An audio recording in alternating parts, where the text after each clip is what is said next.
This is the all-new Volkswagen Amarok. Is it just a Ford Ranger with a VW badge? Or is it more? Let's find out with Thomas Autogefühl. Let's go! Look at that strong styling here in the front. To me, really amazing. What about you? Tell me in the comments. I like, of course, the Thomas blue color. We always call it Thomas blue in the Autogefühl because this is my favorite blue tone. Well, and then you can see here LED lamps, main headlamps, and also IQ light, the matrix LED are optional. And then here, this is the daytime running light. So they found a unique perspective here on the exterior, also here with a contrasting silver part for that top trim level. They also worked on smaller details, by the way. For example, the front towing hooks here, right there, they are way stronger than before. With 5.35 m or 211 inches, the VW Amarok has grown about 10 centimeters or 4 inches, and the wheelbase has grown even further. So have the approaching and descending angles, 29 degrees in the front, 21 degrees in the rear. So it is now more off-road capable. Also a wading depth of 80 centimeters or 30 inches. So these off-road capable features, this is actually something where the VW profits from the Ford Ranger. Wheels up to 21 inch, not necessary for off-roading, but here more for like this cool city street look.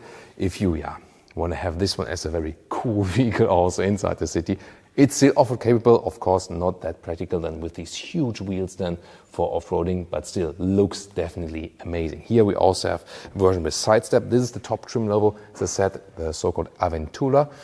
And you can also get the Panamericana, that would be the second top trim level, but the entry-level versions will also be fine. This one here looks a little bit fancier also with this so-called sports bar than here.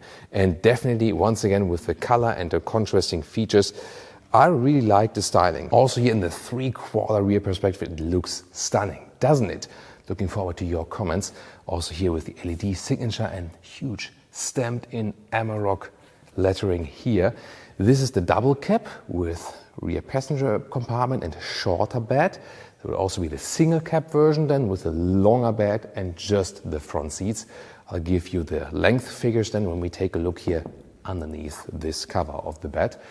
Wheel-wise, by the way, you start 16-inch, 18 inches also with all-terrain tire possible, for example, so you can also go for some compromises. Well, talking about compromises, I think on the exterior, no compromise at all. It has a unique styling, I love it. Let's take a look here at the cargo area. Here with the double cab, it's about 150 in length or 60 inches. It would be 90 inches, so even longer than this one here, 90 inches or 2 meters 30 with the single cab. So that would even exceed this one here, this 2 meters here. Very interesting. The width is always 1 meters 20, and interestingly, here this cover, there's a knob here. You can also do it from the inside of the vehicle in the front or with the key fob, and then you can also completely close it. You just have to hold your finger on this one then. And here we go, then it's also completely closed.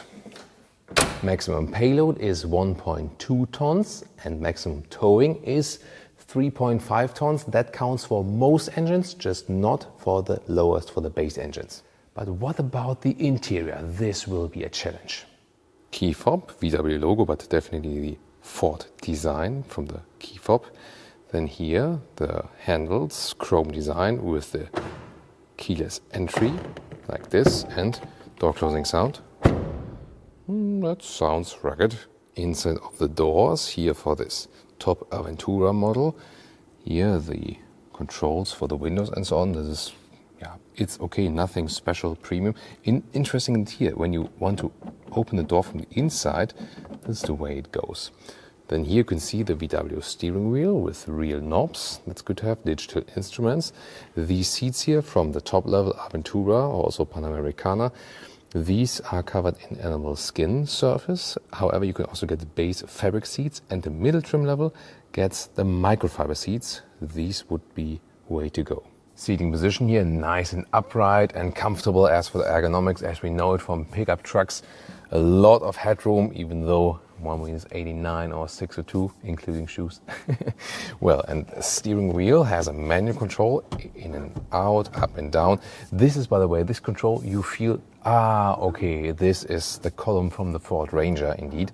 Visually wise, especially exterior and also a lot of things on the interior, you don't see it, but in some ways you do feel it then, actually. Interior overview with this vertical layout of the screen, 10 or 12 inch, left side 8 or 12 inch digital instruments, and real volume knob. Still we have that at least, and some hotkeys, so yeah.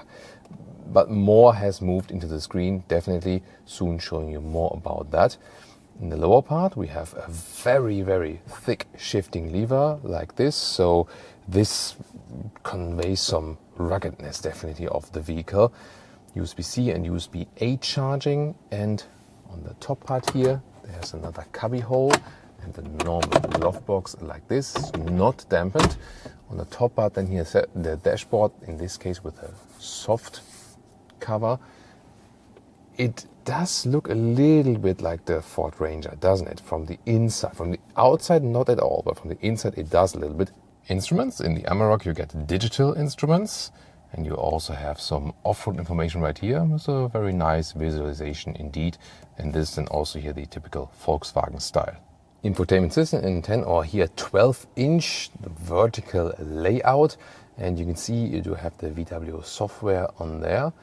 This is either the Apple CarPlay or Android Auto integration, so really wide. That's a very cool integration, very visible, very really good to see actually. Wired or wireless, both is possible actually. There's also the Harman Kardon sound system in here, and let's listen to it. Yeah, that's a nice sound, so really nice. Is a good sound chamber here obviously also, and the normal system here. We are in the VW works, or in the plant today, in the plant area.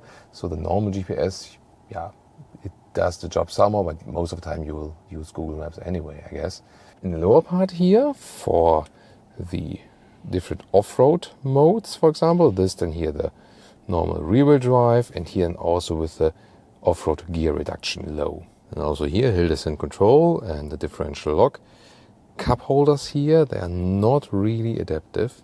And this armrest cover here, not that of a good build quality, and there's more space underneath here. Here in the double cab you also get a full rear bench. For the rear seating position you have to note that the front seat should be a little bit more upright and also a little bit higher than the recess here with the knees fits better. Not too much legroom though overall, but you can sit here also with 5 tall adults.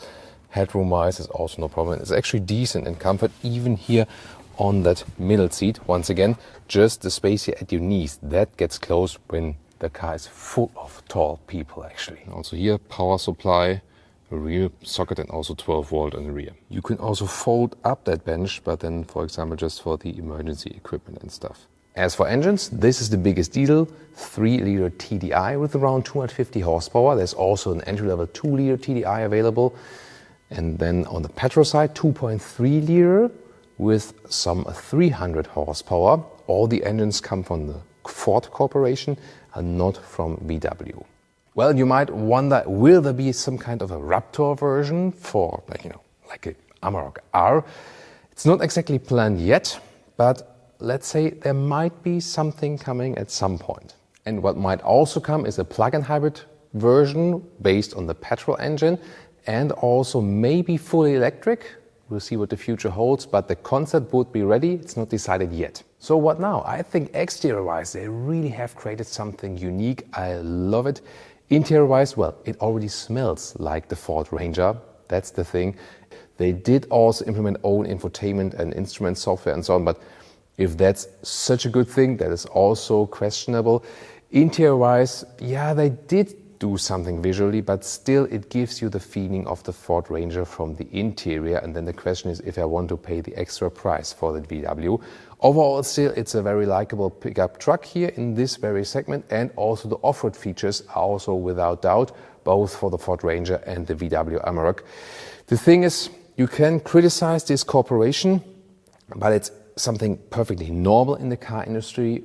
If this wouldn't have happened, the Amarok would have been killed off entirely. So it's either this basically or nothing. But what do you think about this decision?